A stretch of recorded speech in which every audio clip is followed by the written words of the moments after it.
Hello and welcome. This is Enrico E. Manalo here with another episode of Intentionally Act Live. I'm joined today with Dr. Linet Mera and Alexis Krohn, both she, her pronouns, co-executive directors of the Unconscious Bias Project. Hey, Linet and Alexis, what are the most common unconscious biases you're asked to address in your work? I'll kick it off first. Hi, Enrico. Thanks so much for having us on.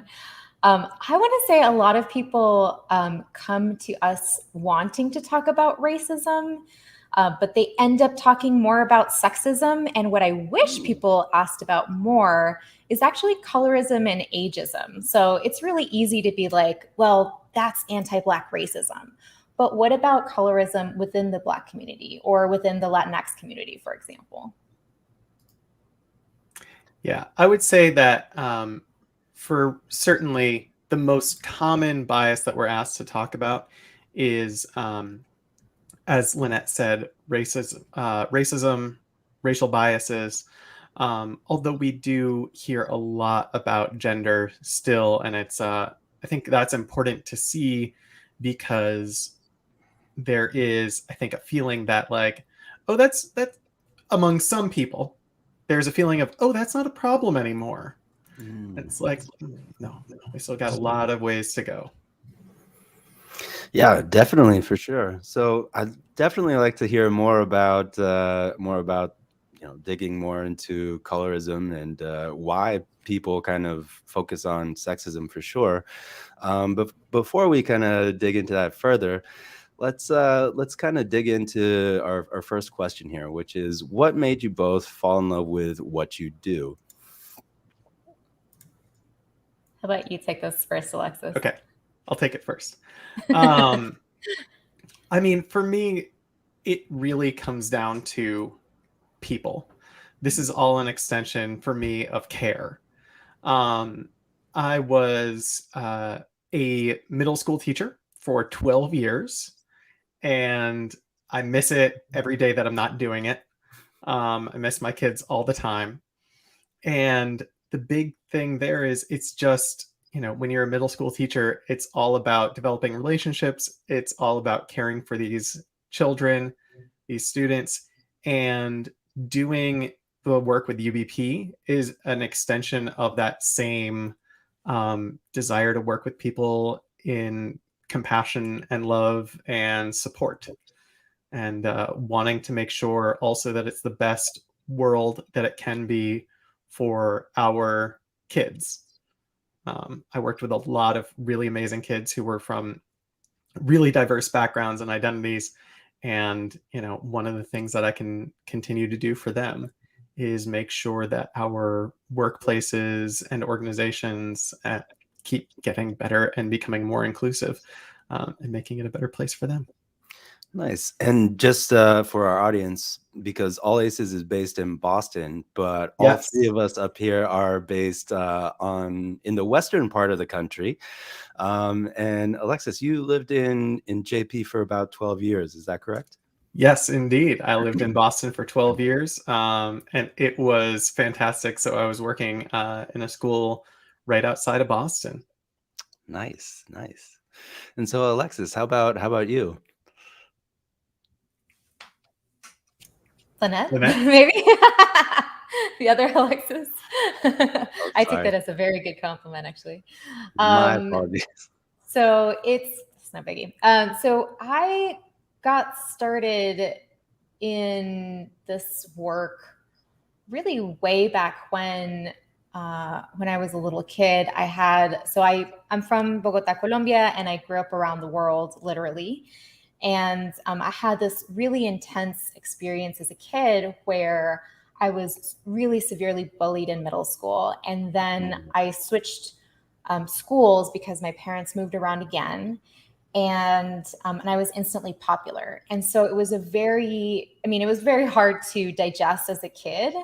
But I think now as an adult, I really see it as a lesson of like, wow, inclusion really is a choice. Like somebody belonging, somebody being listened to, being respected.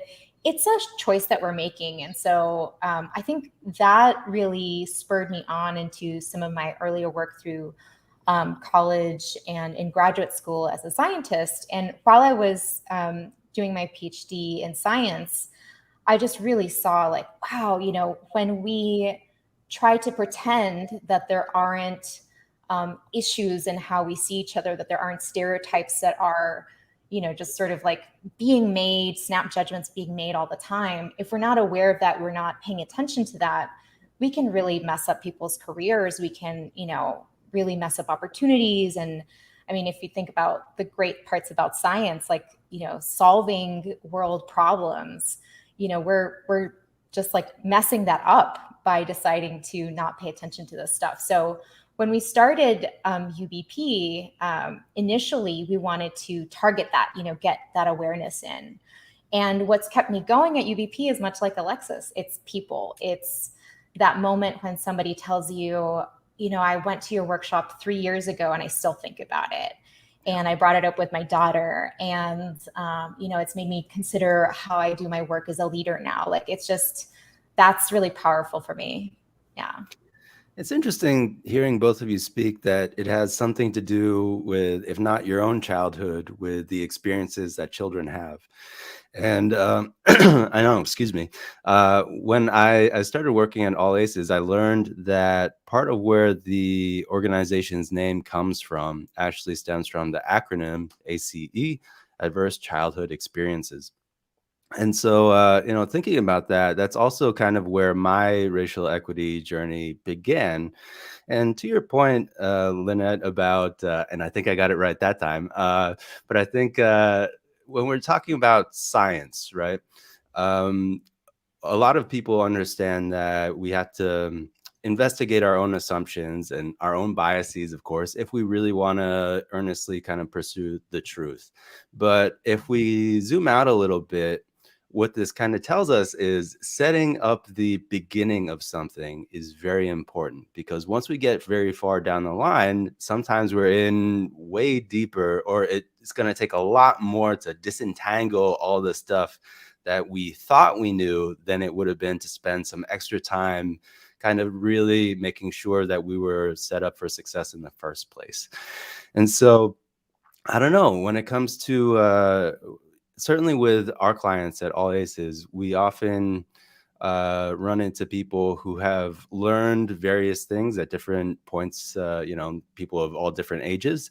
And for whatever reason, and these are very skilled and intelligent people, they still kind of cling to this idea of, oh, that thing that I learned when I was young is true and is immutable and has not changed, and therefore everybody else must be out of step with me, which is like a whole nest of snakes in and of itself. But I think it points to the fact that racism is a very complex thing. It is evolving, and if we're not open to growth, then it's really easy to see how we can get stuck. So I'm just kind of wondering, like, in the course of the work that you two and UBP does, like, what kind of, like, how does that sit with you?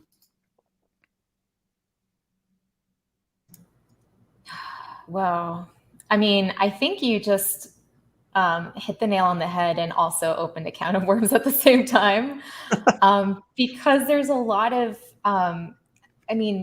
geez. Okay, so I'm thinking of both the conditioning that we have when we grow up, right? Like, our societal conditions really impact us at a very early age, right? So studies have shown that, as soon as you're able to start to focus on faces, you have a bias towards the faces you recognize.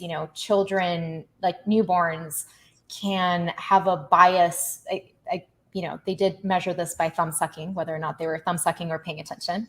But kids will have a bias towards the cadence and the sounds of languages that they recognize from when they were fetuses in the womb. So there's a lot that's going on in our brains to adapt us to thinking of what we're used to as normal or as good or as what we want. And there's conditioning that we do as adults, influencing children, other children influencing children, that becomes really apparent between like ages of 4 through 6. So when kids are 4 years old, they're not really thinking about this is for girls, this is for boys. But as soon as you get to like later ages of 5 and 6, there's already that preconceived idea of like girls aren't good at math, boys are better at Legos or whatever. So there's a lot that we have to sort of work with.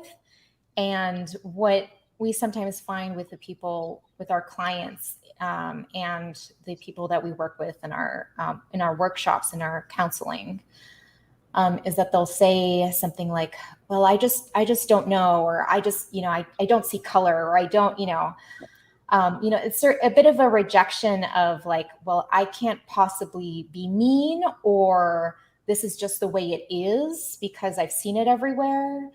And what we really focus on at UVP is the empowerment piece, is really to show people like, if you can choose to, like, I don't know, brush your teeth every day, you can choose to like implement an intervention against microaggressions. If you can choose which is your favorite Netflix show, you can easily choose to find a Netflix show that like, and this is not a plug for Netflix, but to find a show that actually represents underrepresented minorities in film and in TV as just like normal people, just like everybody else, So like we actually have a lot of agency, and I think that's what people ignore or don't really understand until we get into the work.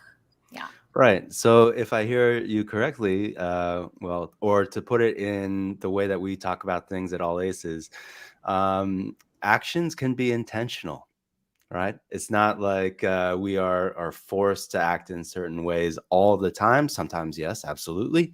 However, there are many choices that we can make, and it's up to us to kind of figure out what those choices are, what choices are going to serve us, and what choices we can be making that will serve others, right? So I can choose to buy the $1 t-shirt knowing that it's produced by sweatshop labor, or I can make the choice, a little bit more painful for me personally, to buy the $7, $8, $9, $10 t-shirt that is not produced in that way. And so if we kind of map that to all the stuff that we do, and we do a lot of stuff every day, then I think we can see that quickly it starts to add up. And if we're linking up with other people who are also being intentional, well, then suddenly we've got a whole movement of people. And that's a powerful thing. Alexis, I didn't know if you wanted to get in there too. Yeah. So my brain went and spiraled off in an entirely different direction, which, because you were talking about things, kind of the origins of things and how they start in the beginnings of things being really important, right? Yeah. It's something that I talk about a lot with clients and also with friends, about just the importance of the culture you bake into a organization from the start is the culture that you have, right? Like I make the analogy to baking bread all the time, is like, sometimes people say like, oh, we're going to take care of this diversity thing later on. We're just going to not worry about it right now, as we're 7, 20, 30, 40 people. And suddenly before you know it, the bread is baked. And trying to, after the fact, be like, oh, this could have used a little bit more spice. Let me just like, you can't now bake that in. You can't just decide like, oh, I want this to be a raisin bread now, a cinnamon raisin bread instead of sourdough, right? Like you have to have that intentionality from the start of going, what is the type of company, organization that I want to found? Yeah, to your point, I was talking to somebody just the other day. Actually, it was a guest that we had on not too long ago, Dr. Thomas Rashad Easley. And he was telling me about an organization that he had been talking with. And this organization had been in existence for probably over 100 years, right? And so now they are talking about diversity. That's a lot of history to kind of try to shift, right? And to your point, I don't know that there's a lot that we can do with 100-year-old bread, but of course we're not actually talking about bread. Yeah. And organizations, of course, change as the people that comprise them change. Yeah. So before we get, go ahead. I was going to say, I'm an Eagle Scout, so I As is Dr. entirely. Easley, he is the other person that I was mentioning to you earlier. Yeah, and it's, you know, I've been watching that organization struggle to change after 100 years of history, and overcoming that history and saying like, oh yeah, we're starting to send new Eagle Scout certificates to trans eagles with their correct name on them, which I just got. Whoa, like, that's amazing. Like, there's still 100 years of history of anti-LGBT stances. Yeah. And it's hard to get over that, and it's hard for that to change even when you're taking official actions like that. Yeah. Absolutely. I mean, I hope that further actions will be taken. It does seem like a good first step, but I hear you loud and clear when you're saying like more needs to be done. So before we get too far down that road, I'd like to pivot to the audience and just mention, and I'm just saying that because as I've gotten to know Linet and Alexis, our conversation sprawl, and I love it, but really trying to keep it contained for today because we said we would talk about it. We'll make you work for it. I'm curious to know from our viewers, so what biases have you encountered in your career or workplace, and what effective steps to mitigate bias are you seeing? So if all of you would like to chime in the chat, please do. You know, one thing that I'd like to ask the two of you is, I've been meeting clients who are very, very focused on bias or unconscious bias, sometimes not realizing that the work of advancing racial equity does include understanding our own biases, which we've touched on, but involves so much more. And in my conversations with the two of you, I've seen that your thinking definitely goes beyond that. So I'm really curious, why, you know, the name of your organization is the Unconscious Bias Project, but I know that the two of you are engaged in a lot more than that. Like, I think I first encountered your work going to an event centered around stopping AAPI hate. Yeah. Alexis, I think this is yours. So, you know, that's a really great question. And it's interesting because, we started around unconscious bias, right? Uh-oh, I'm getting a little bit of feedback somewhere. Oh. Anyway, so we started with unconscious bias, but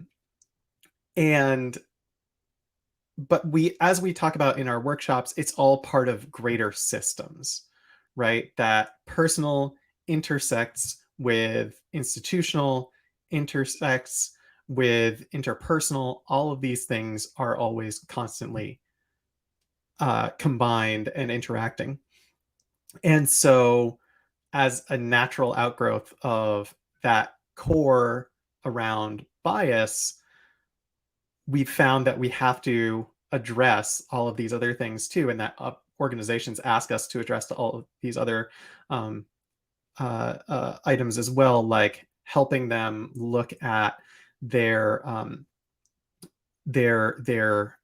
internal climate, their inclusion, how people are feeling in the organization, and how they can make systemic changes within their organization to change it. And we've also been trying to reach out beyond our, client organizations through things like the Stop AAPI Hate event, to empower people in a different way that can deal with some of those more overt issues as well. Linet, do you have anything to add? You probably do. Yeah, I always do. Can't get me to stop.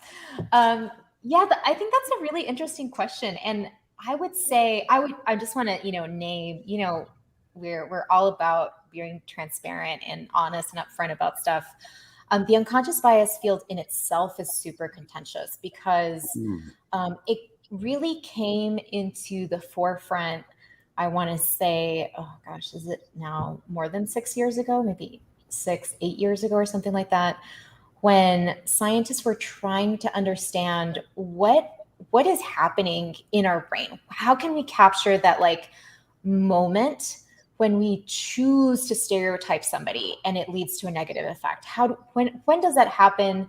Can we capture it? Can we measure it?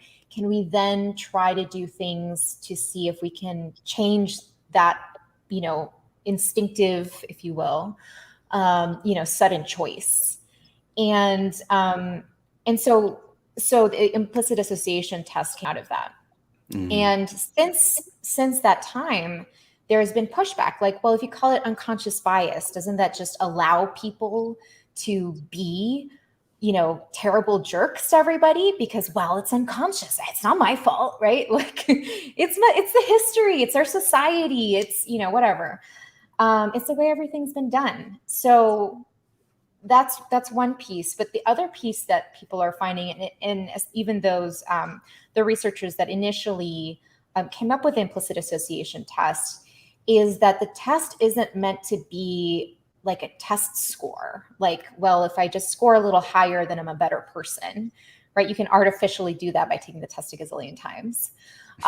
It's more of like an indicator. Like if you thought like you had zero bias against people with disabilities and you took the test and you're like, oh, I guess I do have some automatic associations here, then it's like an opportunity, right? If like your identity doesn't encompass somebody else's identity that is often oppressed or ignored or belittled, then that's an opportunity, right? It's an opportunity for growth. It's an opportunity to do something.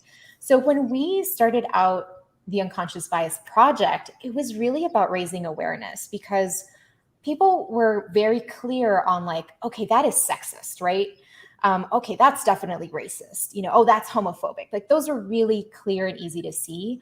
But being like not invited to speak at a scientific conference where the rest of your male colleagues were, but you thought it was just because your science wasn't advanced. That's a personal example. That is a little harder to pin down, because you don't necessarily, well, am I overthinking things? Am I just being sensitive? Am I, was that really a slight? And you don't, it can be really difficult for the person experiencing it to pin it down. And it can be very difficult for the person committing it to realize what they're doing. So it really started with that as like an awareness. And I think the way that we leverage it in our work is to say, hey, guess what? We are all biased. Like you can even have bias against your own in-group. And this comes from some associations that we just, sort of automatically have from our environment, our societal structures or historical context. And we can all do something about it. So it's more of a like, let's accept and level set that it's not a, well, you're, a white cis het man, and so it's your fault and you need to feel guilty and, I don't know, do something that people don't want to do. It's all of our work, because if we just make it like one person's work, like you were saying, Enrico, if we start to build a community of people that are intentionally acting towards who they actually want to be, towards trying to create the communities they actually want to see, then it becomes something where we can tackle not just personal, interpersonal, institutional, but we're starting to get at that systemic change that we really want to see. National change, worldwide change. I mean, I think it's really limitless. But one tiny aside is that we are actually considering rebranding, because I think people misunderstand that we look at things very holistically and we bring in a lot of different pieces into it. But that's like a sneak preview for everybody. Who knows when that's going to happen? Yeah, and for those watching, if you haven't checked out their website, please do head over there. Like you will see that they have a full range of services, and like it's a lot more than unconscious bias for sure. We've got a comment here.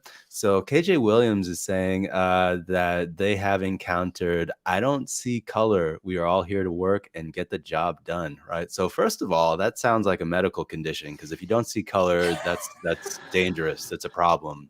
But honestly, I mean, on that thread of vision, biases are something that we are all prone to. We all suffer from it, and there's no shame in admitting that, right? So Alexis, you are wearing glasses. I actually wear contacts. And if I didn't acknowledge that I need corrective lenses, well, let's see, when did I get these corrective lenses? When I was in second grade? I would probably still be in second grade, and that's actually the reason why I got them, because my teacher said, you're squinting a lot and your math is horrible. So what's going on? And well, it turns out that the corrective lenses did not help with the math, but I could at least see what I was doing better. So yeah, there's this one of the favorite things that I see online is if you don't see color, you can't see patterns. Yeah. And that is a metaphor that I love, and it's like, saying like, there are these patterns, and if you choose to not see them, then yeah, you're not getting glasses. You're not changing what's causing these inequities. And also, I think it's, there's this, I know so many, to speak for myself, I know for myself and for many of my queer friends, we have had a lot of trouble bringing our whole selves to the job. And there's a bunch of editing out that has to happen in the workplace for a lot of us to be able to survive, to be able to get through those biases. We have to edit out a bunch of our parts of ourselves. And, that's just, it's brutal. And I know I've heard from a lot of people of color that is a thing that happens as well for a lot of different people experience that. And, it's when you say, oh, we're colorblind, what you're saying is everyone needs to show up here in a culture, neutral way. And that neutral way is the default way, is the straight white male way. Right. Yeah. And I mean, kind of to jump off that point, I know that one of the things, and I certainly went through a period of doing this myself, but there are a lot of terms associated with racial and social justice, and definitely with the queer community, the LGBTQIA plus community.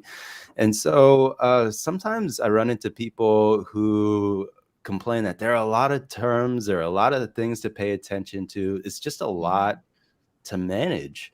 So I'm kind of wondering, because we talked about how the scope of the Unconscious Bias Project has changed, like how have these realities kind of impacted the way that the two of you kind of approach the work?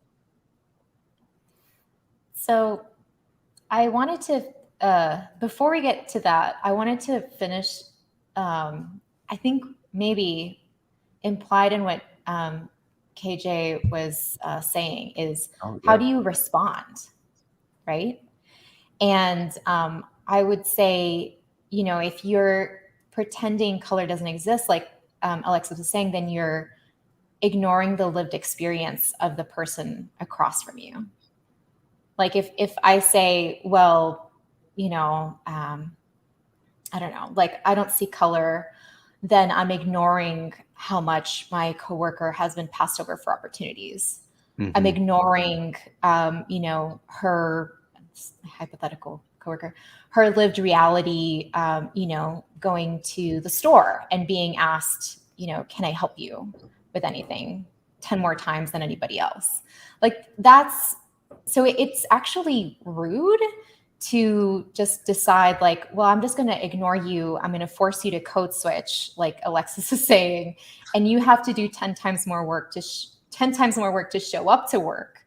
And, and then you have to prove yourself 10 times over because, you're not in the majority or, listened to as often. So I would say like, well, that's being rude and sort of ignoring who I am. So anyways. Yeah, no, well, to your point, it's kind of like if somebody is clearly missing a limb, right? And then you choose to act as if they have both of their limbs, like that's pretty messed up, And I do recall when I was living in Vietnam, I met somebody who did not have their right hand, and I'm not really sure why. And it was my first time meeting this person, and just kind of on impulse, when this person extended their left hand to shake mine, I also extended my left hand and shook it, just kind of playing off the moment. But I'll never forget the smile that I got, right, from that person, just because it was kind of an acknowledgement that there was a difference and it wasn't a big deal. And I think that's often what people are looking for. Like, just acknowledge me for who I am. If I'm short, if I'm tall, if I'm clumsy, if I'm whatever, just accept that as part of who I am. And that's different. And it doesn't have to be a huge deal. And honestly, I think that's what we're all kind of driving toward, right? And that's what people kind of are pushing back. Why is this such a big deal? Well, because nobody will acknowledge it. Once it gets acknowledged, then it becomes less of a big deal. Yeah.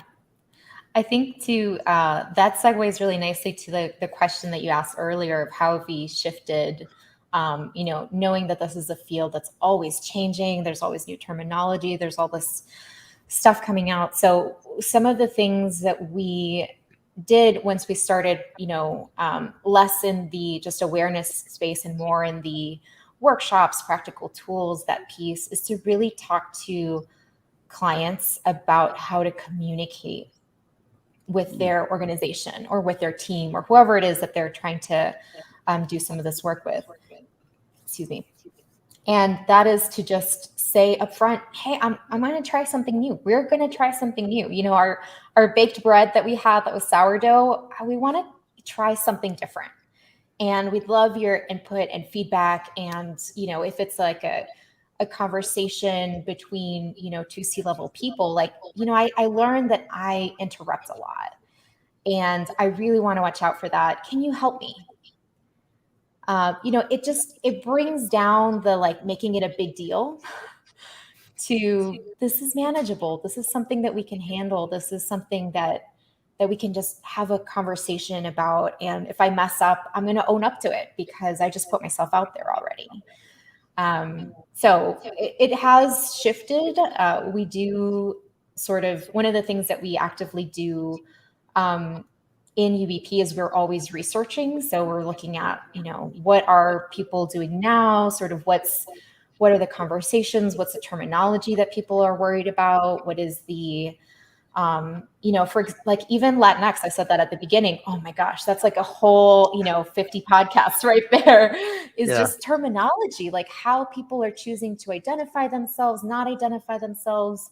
Even the labels that we have, Asian, like, oh gosh, like, well, we're ignoring Indigenous people many times when we are like, well, there's just too many Asians. I think I saw this on Twitter. There was this big deal where somebody was passed over for a fellowship because there were too many Asians in the program or whatever. They said, well, you're not a minority, so you're passed over for this fellowship. And she's like, hello, I'm Hmong. Like, this is this, you just, use this category and made this choice for me and did not involve me in that conversation. So, it's definitely a constantly shifting field. And for us, we keep our values of being open and humble and curious really strongly up there of like, let's maintain curiosity. Let's not, yes, we're experts, but we're not actually experts. We're still always learning.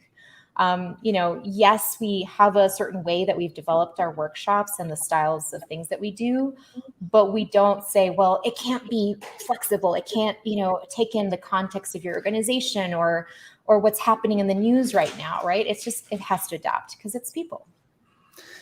Something you said, Linet, really reminded me of something that one of my mentors, Jean Cleary, would say, and she was the person that really helped instruct me on mediation. And so one thing she would always say is go curious. So when you're not sure why the conflict is unfolding in the way that it does, go curious, try to understand what's happening. And the other thing that she would say is that mediation is about good conversation, and that means good pace, good tone. Right. So I try to keep those things in the forefront of my mind always. And certainly with the example of Asian Americans, I kind of wondered where that label came from, and came to understand that it was a political identity to build power in a time where people like myself were really not being seen. Now that we are seen, there's kind of this pushback, like, well, we're not all the same, right?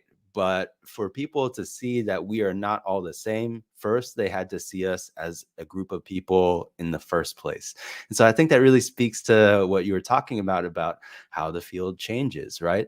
And why the terminology has to change. And honestly, it's because people change. And that's something that I think we forget a lot.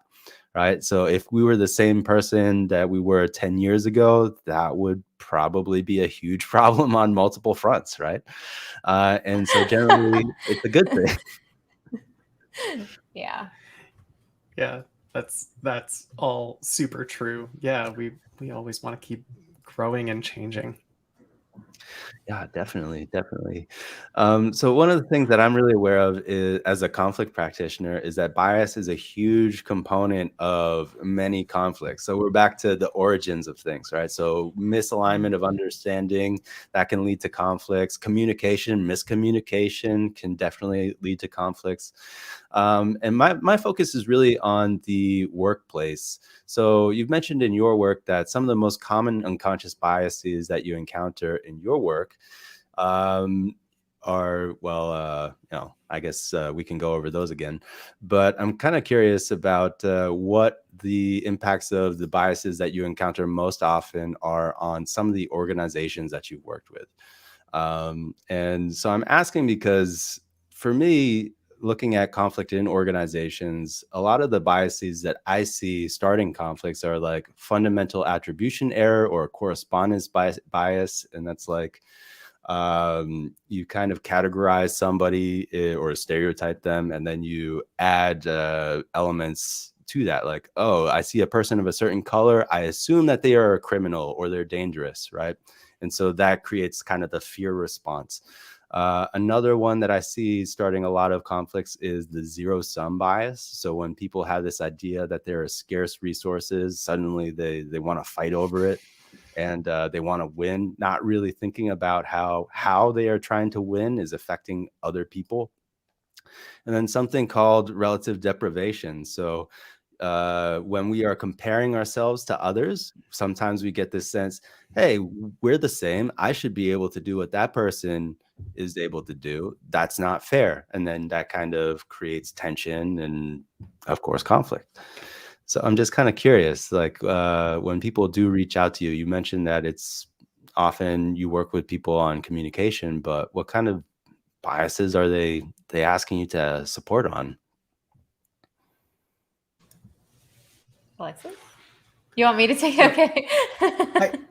Either one. You take it. You have. I was also thinking of you had that really great example. I was thinking about the last two points that Enrico brought up. You have this super great example from school with a kid that was asking or was feeling othered and that things weren't fair. What was that story? It's just so good. Oh, I know it's not a client, but it's a great example. I mean, there is, right, we're all biased to see kind of what's in front of us and what we're experiencing. And I think that's part of what Linet is referring to. Is, it's hard for people to see what else might be going on for other folk.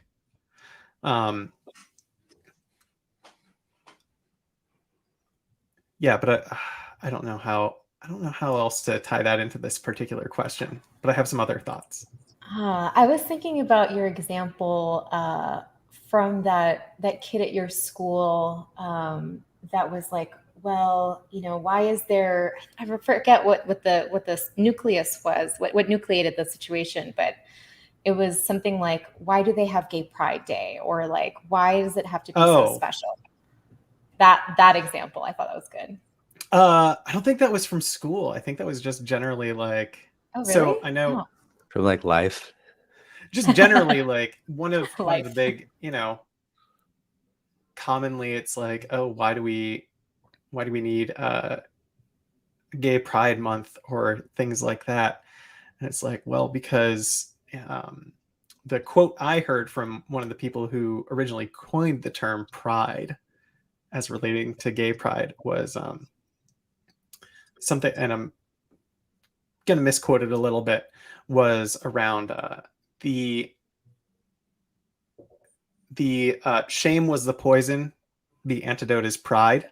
And so, right, we have, we don't need a straight pride month because there hasn't been a systemic, centuries, millennia long, starting with the Romans and beyond, there haven't been decades, centuries, millennia of shame of being straight. And so there are these different remedies needed. You don't give an antidote to a person. You don't give the antidote to a person who isn't sick. Yeah, no, that's true. I mean, and actually, when you do give the antidote to people who aren't sick, or if it's not the right antidote, then it can actually be very harmful, right? So I know from living in Asia for a while, if you go to the pharmacy with a general cold, like I've got today, the pharmacist might give me 12 different kinds of antibiotics. And so you see a lot of people of a certain generation walking around with kind of gray teeth because as children they were prescribed or overprescribed a lot of antibiotics, kind of just trying to wipe out whatever it was. And so I think, when we're trying to fix things sometimes, we take this very kind of, frankly, violent approach of trying to make ourselves better, which seems kind of besides the point, I guess. I think that ties into your original question, which is, what does this look like? How does it impact people's organizations? And it's on so many levels. I'm specifically thinking of a conversation I had with a client they're part of the organization, and this was some additional consultation that we provided on top of a workshop series. And they said, well, I don't understand why, these new employees aren't speaking up for themselves. Like, I had to speak up for myself, and I successfully advocated for myself, and look at me now, like I am a leader, right? and I have a good position, and, I want to really be inclusive, but I just don't understand why they don't speak up. And that's a great example of like a difficult to pin outcome of keeping to the stereotype, whether it's a stereotype of how the field operates. Like in science, for example, it's very, on the surface, it might seem like we're trying to share science with each other and yay, let's all solve world problems. But in reality, there's fierce competitiveness and a lot of really taking down people's work. And this is like this highly critical way of looking at things is thought of, oh no, this is the most rigorous way to do this. But you're actually setting up a culture that, so in this particular case, that dismisses people that aren't verbally, vocalizing themselves, that aren't able to take up that, space, if you will, that don't, you're excluding people that might not have the power dynamic leverage to be heard. You're excluding people that might have been harmed before, sort of, thinking about like trauma-informed leadership, might have been harmed before. And so they're worried, maybe rightfully so, about retribution. So when you're, for example, taking in, a bias towards, being, verbally combative, or, having the person with the loudest voice, or that takes up the most space in a meeting be the one that gets ahead, then you're excluding a lot of other people. And, the effect can be sexist, the effect can be racist, the effect can be,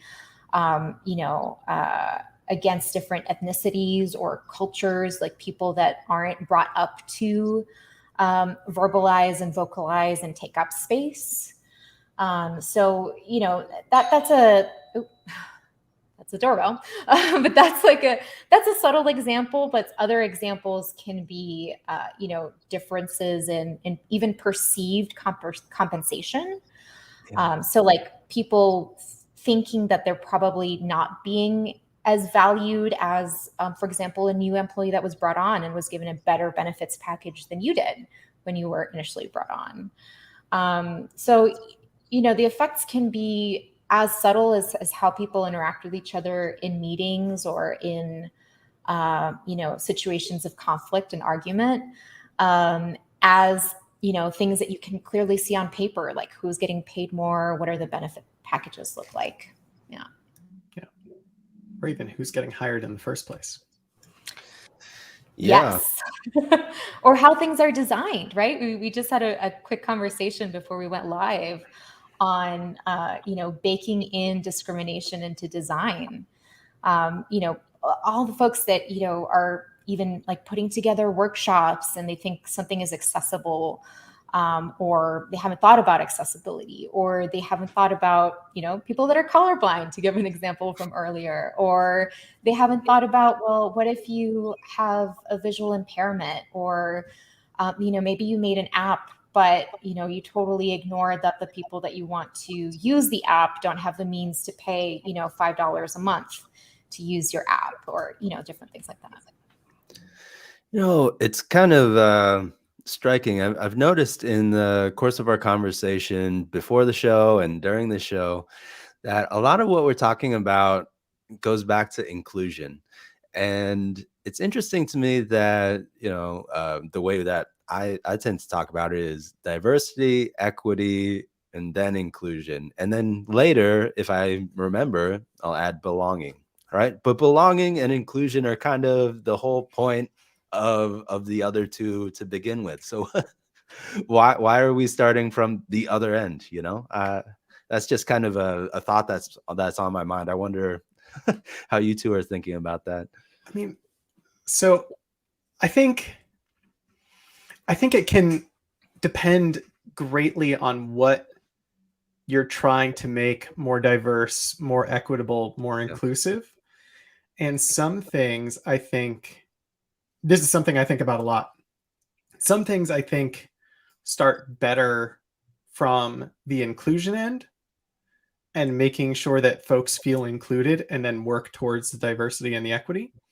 But others, I think, are equity first and then moving forward. And the thing to me that I think about a lot is, where are the levers of power? Where are the halls of power? And I think, to me, the more that something is about the levers of power, the more we need to start from equity and justice and move toward inclusion rather than the other way around. Because, right, when we look at equity in, say, Congress, right? Like, I want people in Congress to feel included in their committees. Yeah. But more than that, I want representation in Congress where those levers of power are to make those choices and have that representation, right? When I think about economic opportunity and those levers and making workplaces equitable, making pay scales equitable, that's where I think starting from the equity point and then moving towards the inclusion can be more important. Whereas for things that are more of are more of like, if you have a local knitting group, I think you start from the inclusion, you make the folks who are there feel good about being there, and then word will get out and people will come to you. But the local knitting group, and I'm sorry to knitters, I'm sorry to any knitters who I'm about to offend, are not at the levers of power, right? And Yet. so the equity issue, right, yet. The equity issue is a little bit more, or a little bit less imperative in that sort of a situation. So I think that's what I think of a lot in terms of like where the importance is, and where you start and where the priorities are. Yeah, no, that's interesting to hear you talk about that. And as you were talking, I was kind of thinking like, well, at this point, as a professional working in the field, it's so easy for me to rattle off terms in exactly the same way and order that I'm used to saying them. But how does that play into my biases and the biases of the people that I'm talking about, right? And if the whole point is adaptability, then it strikes me that we have to kind of facilitate for people not only an understanding of the terms that we're trying to help them to understand, but understanding how this actually helps us to be more flexible and therefore more adaptable. And yeah, I mean, just kind of reflecting in the moment here, as a human being, adaptability is what we do, but it's also hard, you know? And so, and it's especially hard to do on your own, right? So, which is why I very much value having conversations like this with people like yourselves. And so one of the other questions that I had for the two of you is, we know that understanding biases is useful because it creates the opportunity to be intentional about evading the traps that those biases lead us into. So I guess what I'm wondering is, how have you seen this awareness, understanding, and competence lead to better workplace outcomes? That's a fantastic question. I think so. I mentioned I'm a scientist, and Alexis is also a total awesome nerd. And oh, that's a good question. Okay, we should talk about that next.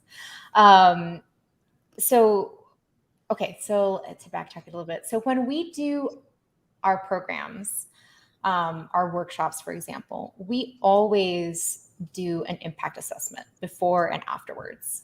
And that's looking at those competencies, looking at how people learn. Do they feel comfortable with terms? Do they feel confident in applying the tools that we taught them? Like, one thing is to know, oh, I should speak up when somebody says this terrible thing. And another thing is to do it and feel like I can do it and I will be okay if I do it. And I am vulnerable for a little bit. And what we also do is we do interviews and we follow up 3 months after programs are done.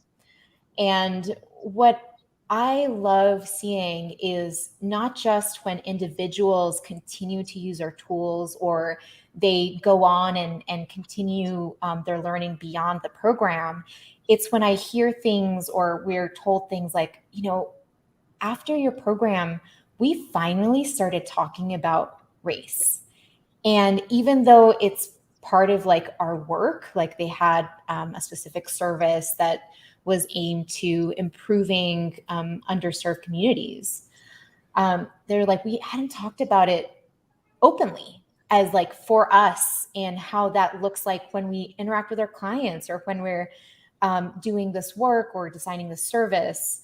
And that is what I consider moving the needle. Not just like, have you understood what equity is, but are you engaging in those conversations? Are you engaging in the action that's going to lead to those more inclusive outcomes, more equitable places that can support diversity? I think that's where things get shifted. Yeah.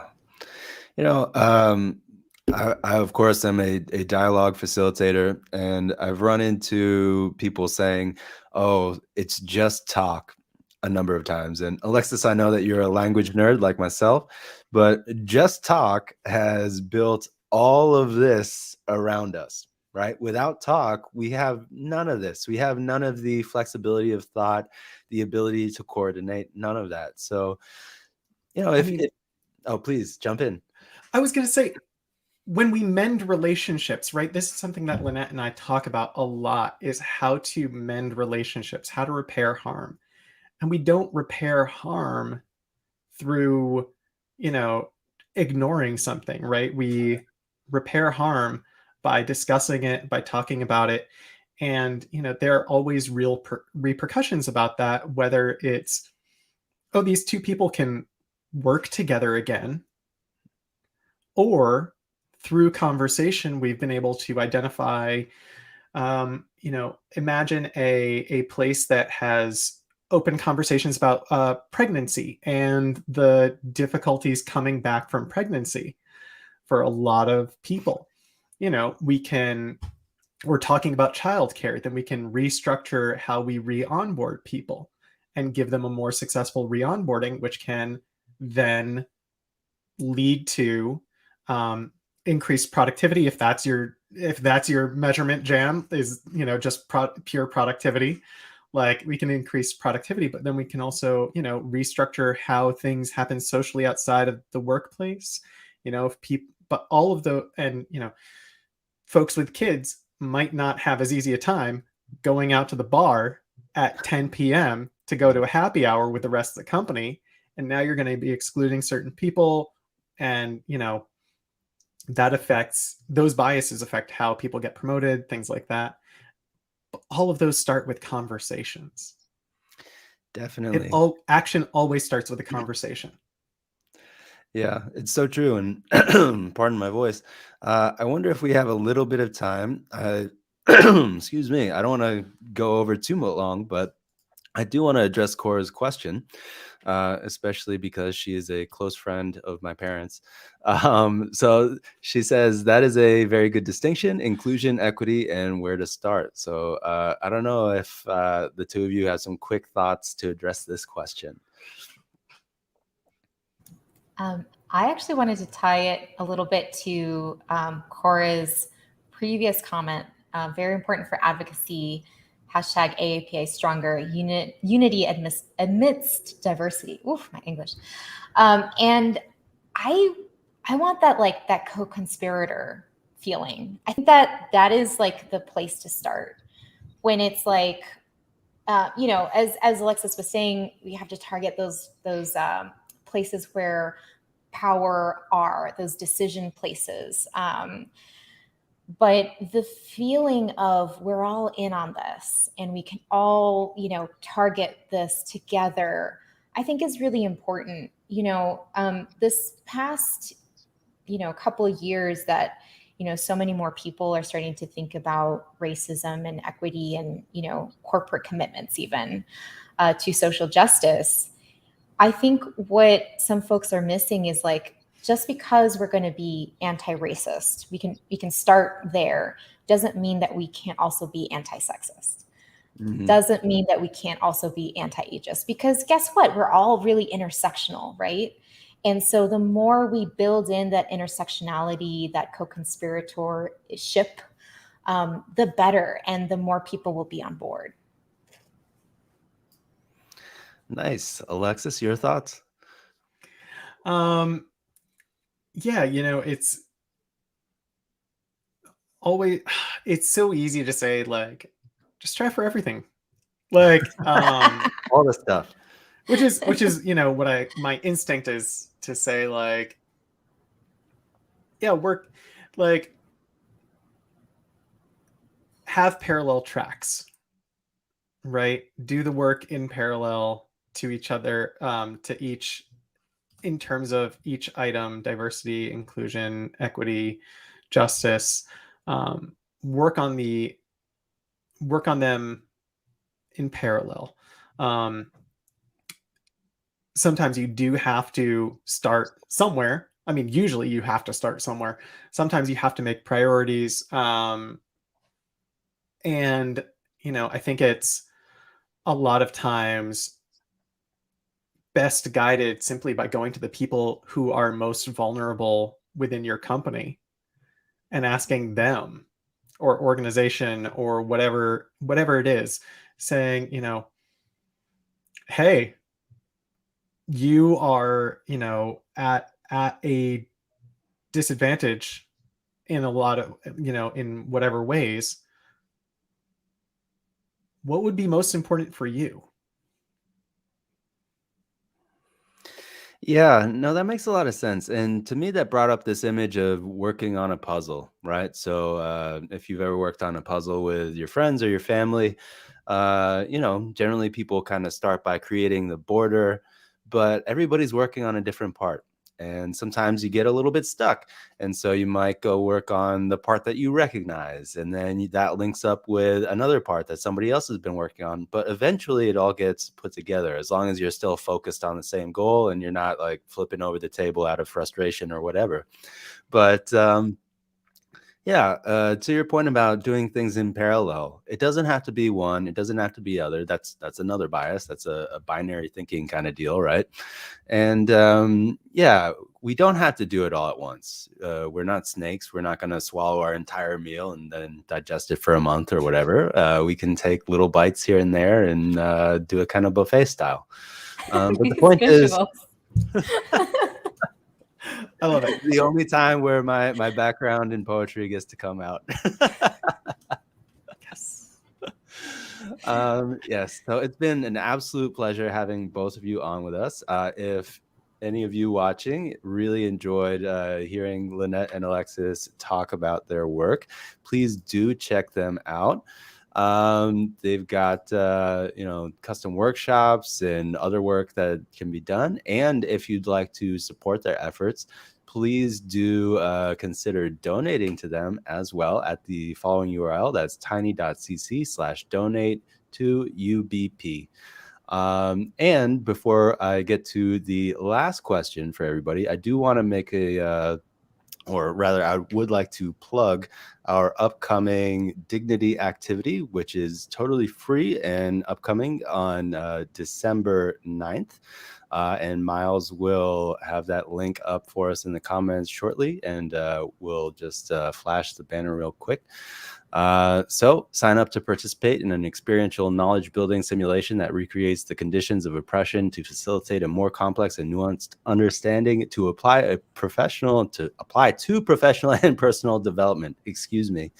And here's something that somebody recently said about a workshop that they attended with us.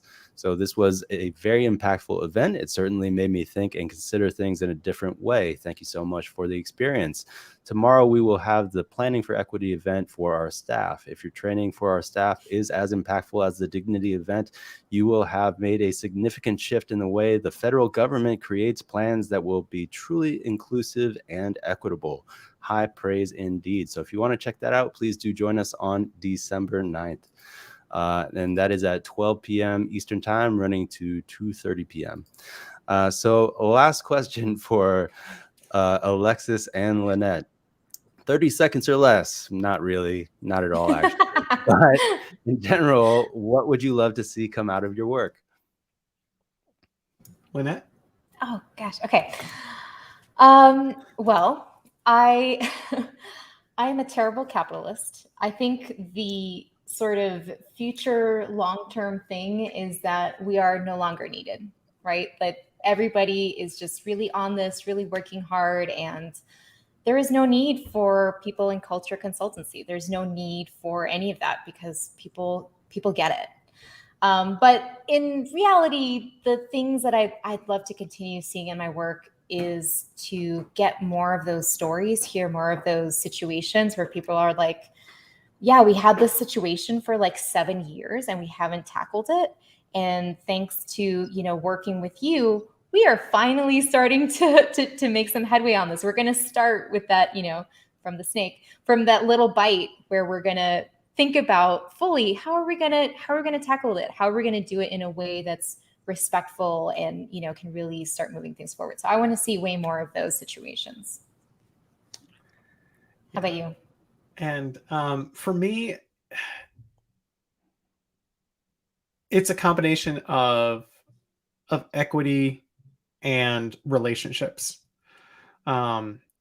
equity in terms of, you know, I want to see that out of our work, folks are treated more fairly at work, that they have the opportunities that they need, or, you know, when we do work with governmental agencies, et cetera, that trickles down. But also just that people get to have better relationships with each other. And through that, that is the interpersonal that affects the personal and the systemic, is building those relationships with each other and getting ready to take action through those relationships. Yeah, I love it. I mean, I think life is too short to have to fight this hard to have better relationships and a better time at work, frankly. You know, work takes up a lot of our time. I love what I do, but if I'm being honest, I wouldn't mind more time to just kind of be a human, because that's kind of what I think what we're here to be. Final note from Cora. She says, thank you. There are spaces for advocacy so long as we are allies. And Rico, we are also friends. LOL.